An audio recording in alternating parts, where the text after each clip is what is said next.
Thanks, Jeff. Hi, everybody. I'm Janet. I'm an alcoholic, and I am the current serving delegate for Area A Eastern Region. This year I'll be going to my third General Service Conference, and my area, the area that I serve, we haven't physically met this year. We've been meeting. We didn't know how to Zoom in February. We cancelled our February assembly because of inclement weathers. We were undergoing bushfires at that time, and then flooding. And in May, it was a pandemic. In October, it was unanimously voted. We've just had our October area assembly as an online assembly, and we've actually voted to do a hybrid post-conference December assembly. My home group is Pottsville, the Joys of Recovery, and we meet on Thursdays at 7 o'clock, and we have been online for 6 months. We pretty much went online the first week of the pandemic. As soon as it was quite interesting. It was actually a young gentleman in our area. He said to me, I wouldn't mind showing you a few things. There's this thing called Zoom and this online thing. He said, because I suspect we're going to be closing AA meetings. And I looked at him and I laughed and I said, yeah, whatever. I said, I'll have a look. And I kid you not, I think it was within a week, pretty much the Byron Shire had moved. Their entire meetings list had gone from being a physical face-to-face meeting list to an online meetings list. And that young gentleman, he's now the district online coordinator. It's been extremely helpful, helping several districts. I think we did 3 district meetings in a 24-hour period, talking to districts about how to transition from face-to-face meetings to online. And my actual home group, the Joys of Recovery, last night we did our 4th hybrid meeting. So we've been online for 6 months, and then the group conscience decided that we would trial some hybrid meetings, and we've done 4 so far. So yeah, I don't know if you want to ask some questions, Jeff. Yeah, thanks, Janet. That all sounds really great.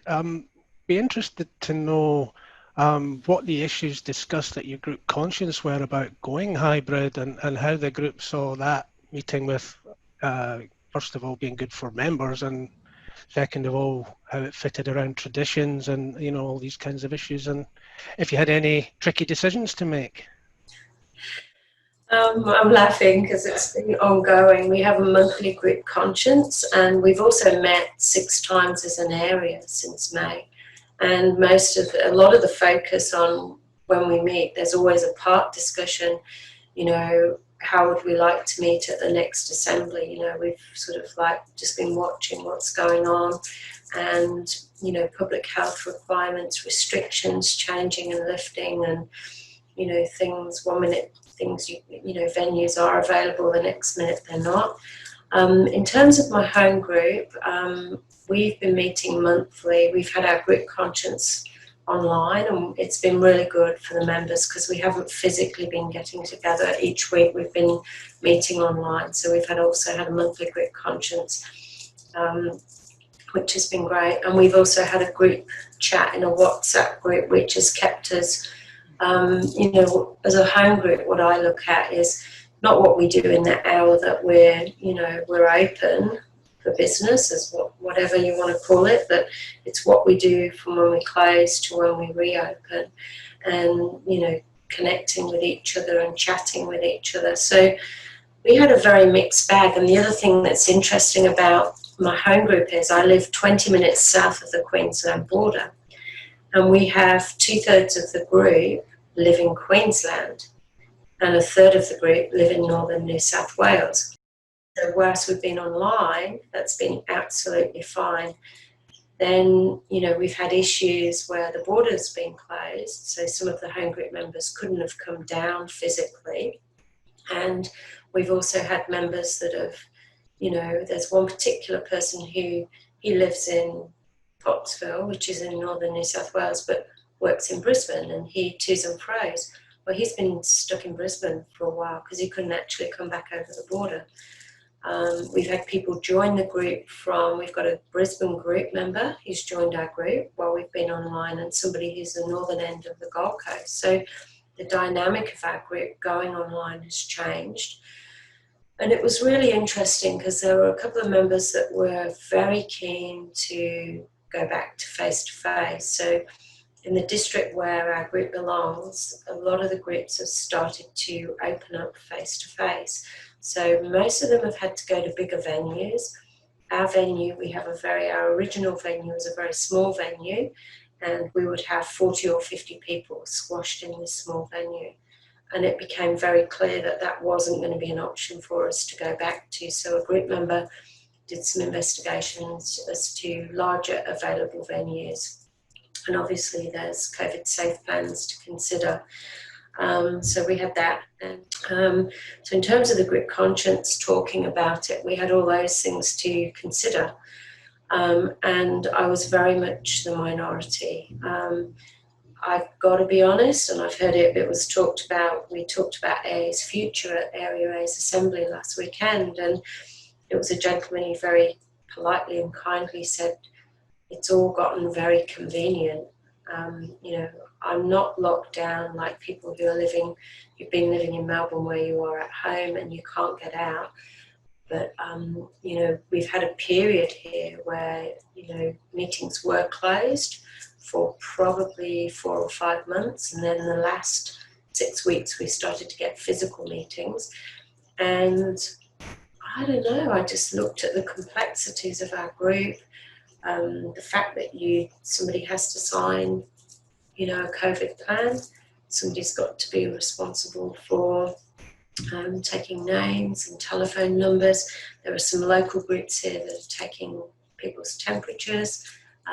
People are sitting, it depends how your group has chosen to do this and, how you want to adhere to the public health requirements. But my understanding is there's certain information that you have to share. That it's a legal requirement for the contact tracing. So, we could have we're a very high area for visitors. It's, just north of Byron, we get 2 million visitors a year normally. Wow.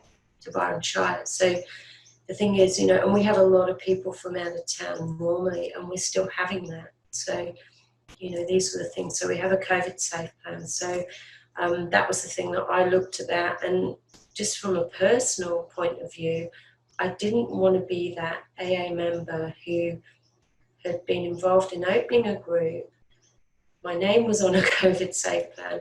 I'm a nurse who works in a COVID testing clinic, and then all of a sudden 20 members have COVID from an AA group. And, whether it was fear, whether it was over caution, reservation. So I think I was the only person in the group that didn't want to go back to face for a while. I would have preferred to have waited a bit longer. There were physical meetings. There's also another group that has physically opened on a Thursday night. We're 50 minutes away from each other within the same district. We're one end of the district to the other.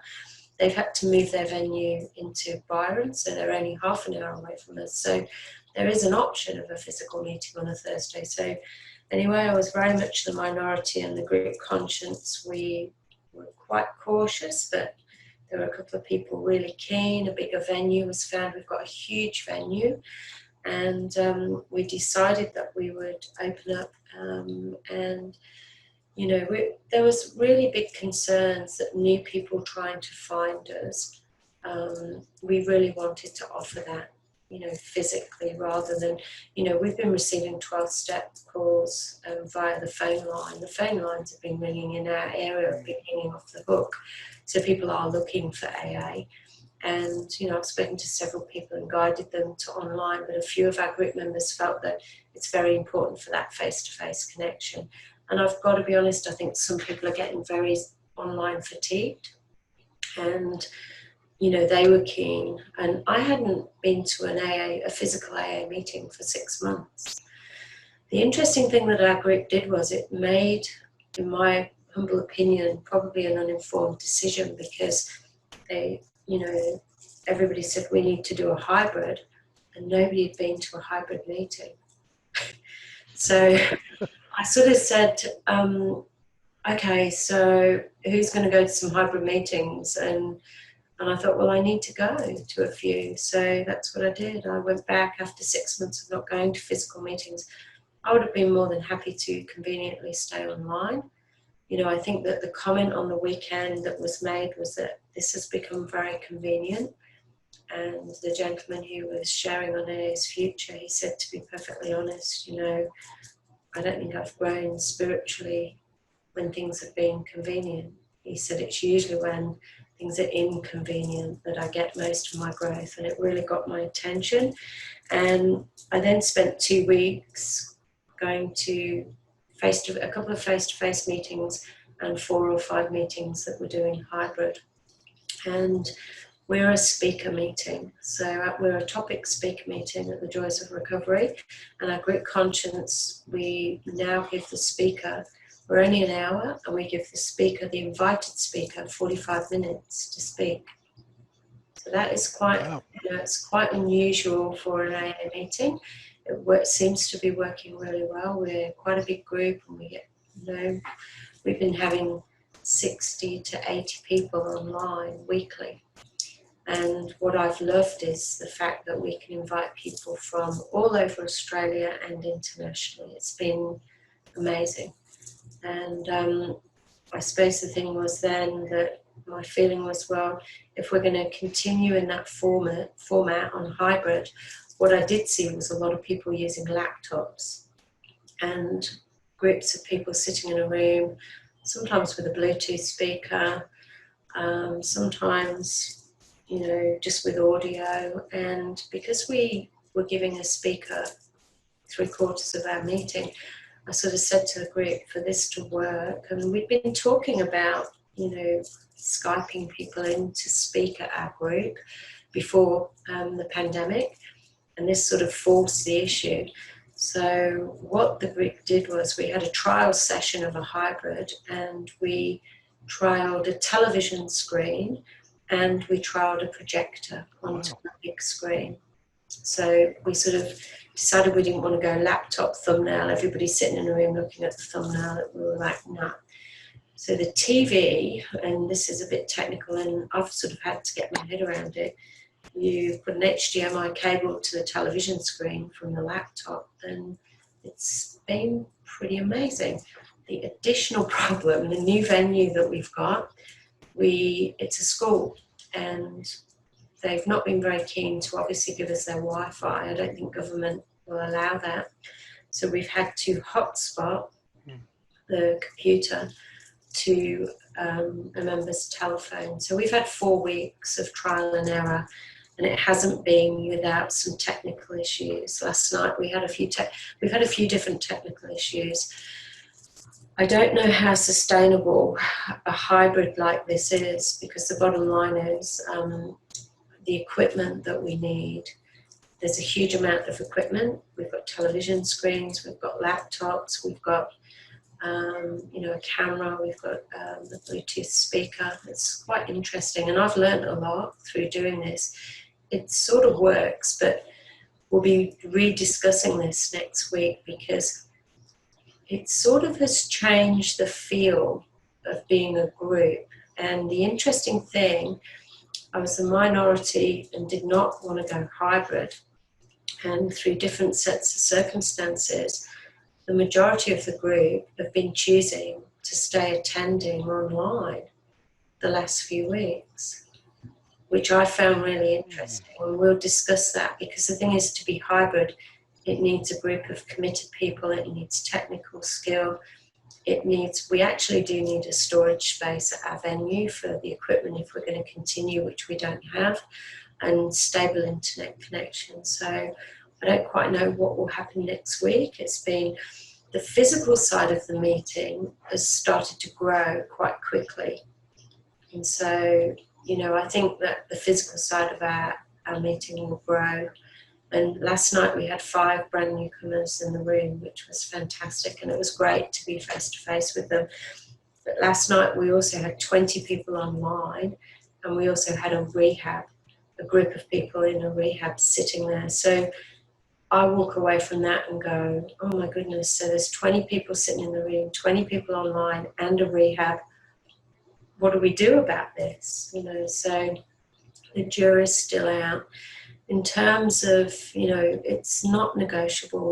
We've got to have a COVID safety plan. We've got to have a COVID safety officer. We've got to take telephone numbers and names, contacts. We've got to use hand sanitizer. We've got to adhere to, you know, public health and the facility, you know, the venues requirements, and the, you know, the personal distancing, the safe. So, and it's very hard.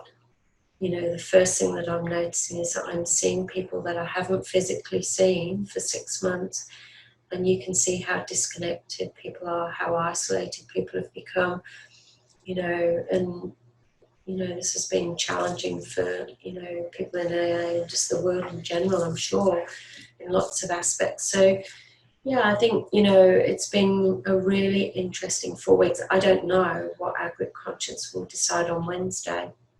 You know, it was really interesting week 2. You know, we've got bits of equipment with different members, and 2 of the members decided that they weren't coming. And that's not ideal. So, you know, the general feeling is, and I live close to the venue, I'm a local Pottsville person, and the morning after our first hybrid meeting, my husband took one look at the garage and went, what the hell is all of this stuff? And I said, try not to look at it. I said, we're just trying a few things. And he was like, oh my God, you know. I think in terms of, you know, I think about our traditions, like Jeff said, you know, unity is really important. And, you know, having a loving God, you know, show up in our group conscience process. You know, I was a well-heard minority, but the group said, yeah, we hear you, Janet, but we're trialling hybrid. And I was like, and now, you know, I've had a complete change of mind. You know, at first I was like, oh, well, I'll just go and join an online group and stay online. You know what alcoholics are like, that's what I'm like. And I've been so glad I've learned loads of new technical skills. I think the thing that I would say, and I really noticed this last night, so as people are wandering in, we're having a few technical issues, and some people get a little bit over-focused on trying to get that set up so the meeting can run. And then, you know, I've been really encouraging group members to welcome people, welcome newcomers, talk to the newcomer, you know, talk about, we've got literature available, and, you know, welcome visitors. And again, at the end of the meeting, one of the group members, you know, said to me, I really wanted to go over and speak to them. You know, we hadn't had a conversation. He was a guy, and I said to him, you know, he was helping me pack the equipment up, because you've got to pack it up and load it in the car. And then, you know, he said, I would rather have spoken to the newcomer. So lots and lots of considerations, you know, I suppose it's about, you know, how a group carries its message. And, you know, I think that I don't think I got complacent, or I'm quite comfortable online. I've been really, really enjoying the fact that in the last 6 months I've been able to go to general service meetings. I've been able to go to international district and area assemblies just as an observer. I've been able to attend groups all over the world. And I've loved it. And I remember thinking online was really weird. And I've had an experience. I went to a group on the Gold Coast last week, and they've moved venue. And this is a group that normally has 60 or 70 people sitting there, and there was probably only about 15 people there. And we were all sitting miles apart, and it was in this great big venue, and that felt weird. And I was surrounded by a lot of people that I knew. So, and I think hybrid feels a bit weird, but maybe if you've been doing it for 2 or 3 months. So yeah, I don't, you know, we'll wait and see what, you know, what the group conscience brings next week. You know, we've currently got somebody working out west, we've got somebody in quarantine, we've got somebody who's now in Brisbane who she's trying to move down here, you know, all different sorts of things happening. So I think what Area A talked about and what my home group is talking about is that, and the best analogy that I can describe it, so my dear friend who lives in Texas, Gary, he said to me, I said, what do you think about hybrids? And I don't know if America, he said he's in Las Vegas at the moment, and he said they're not really seeing a lot of that.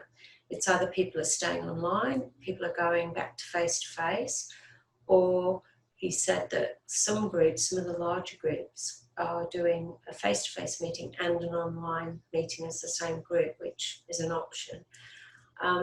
But what he said was, he said his experience is that a hybrid is, he said it's a bit like, I love eating chocolate cake and I love eating hamburgers. He said, but I don't eat them together. And I thought that was the best analogy.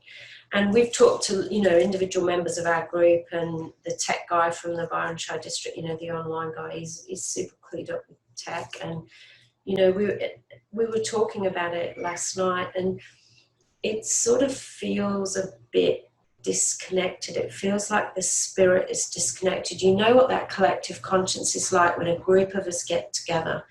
And sometimes you feel it in an online meeting, not always. You know, our area has been extraordinary. I think we've transitioned to online. You know, we've had a few issues, but it's been very respectful, and we've got good process, and, you know, it's been really nice. I've heard some horror stories about service meetings online, which I haven't experienced. Everything's been really positive. But it's that thing where, you know, we're largely a physical face-to-face fellowship. I'm sponsored by somebody who pretty much does most of their recovery before the pandemic. They were doing most of their recovery online. I'm sponsored, you know, virtually, because my sponsor lives in Darwin. So, you know, it's making use of technology, but the accessibility now of AA, you know, when we can sit and open a home group, and I think last week we had a rehab and a detox with members both participating. I think some jails are now tapping into AA meetings. So, and I think that what, you know, we had a couple of Americans talking at the area assembly on the weekend, and they both served, you know, in different capacities to AA. And I think the general feeling was that, you know, and I think this is what I'm hearing, is that there's room for both. Whether the combined works, whether we'll adjust to combined. You know, a newcomer said to me last night as he was leaving, he said, thank you so much. He went, he said, I've been online, I've been physical. He said, I haven't experienced anything like this. He said, this is amazing. You know, so I don't know, you know, like, who am I to say, you know, what people experience? And I think it's a very personal thing. I've really embraced online AA. I don't think the world is going to be the same, personally. That's just my personal opinion. I don't think AA, you know, I looked at the Gold Coast meetings list and the Byron Shire meetings list this week. I got sent them. The landscape of AA is very changed. You know, you've only got to look at online, you know, on the website at the meetings, you know, and how the landscape of AA has changed. But I feel really excited by it. You know, I just think the possibilities. We had the Conference Public Information and cooperation with the Professional Community Committee had a meet. Sorry, that's my husband sneezing. Had a meeting this week online. So the AA Great Britain Chat Now administration team, I contacted them, and the gentleman who is one of the admin team, he said, would you guys like to chat online and talk about this? That's amazing. And the next minute there's half a dozen of us sitting there chatting, you know, so I'm excited. There's endless possibilities. You know, for any group, area, district that's considering hybrid, get informed. It's a challenge. It's not easy. A technical person is, you know, it alleviates a lot of, you know, because it requires a lot of patience. And, you know, I think about the newcomer who walks in, and if you've got a lot of technical issues, I don't know how helpful that is for a newcomer, you know, that one alcoholic to another, and especially over a kitchen, you know, table for me is still where I'm at. I do love online. So yeah, I don't know if any of that's been useful, but I'd love to hear other people's take on it, and I'm just enjoying other people's experiences. I'll just finish on this. You know, the sad thing is I've been going to a couple of groups overseas that I pretty much had to say to them recently, can I just ask, you know, one group I go to, I literally looked and I said, have you, as your group conscience, discussed how, you know, are you going to stay online, go hybrid, what are you going to do? I said, because I can't bear to think that I won't be able to come here on a Wednesday morning, because I love it, you know. And I said, if the worst comes to the worst, I have to join the group, so I have to stay in some way, shape or form that I can come. And I think that that's the thing, you know, and the landscape will keep changing. You know, this could, you know, the Queensland border could close next week. Byron Bay could have a massive outbreak and we could go into lockdown within a week. We don't know. What I think is extraordinary is that the fellowship, the groups, the members, you know, the resilience has been incredible. And I'll finish now, I will shut up because I could talk forever, but a comment was made at my home group by a visiting member who said, this has been an incredible time for Alcoholics Anonymous. I've never seen so much change so fast in AA. It has blown my mind. And he said, and it is probably because it hasn't had to go through the General Service Conference. And I did have to smile. I thought, God, you know, because some things can take years. And, you know, and I think the other thing that the guys said on the weekend at our area assembly is that, you know, caution, prudence, consideration and contemplation, because we could be changing things now that will affect AA forever. You know, these are things that, you know, this is our watch. This is quite, you know, because I have 7 grandchildren and I hope to God that AA survives for, you know, because the chances, law of averages are one may need this, and, you know, there's still suffering alcoholics. So, yeah, thank you, Jeff. Thank you for the opportunity to share. Thank you. Thanks very much, Janet. That was a great note to finish on, so we'll leave it there.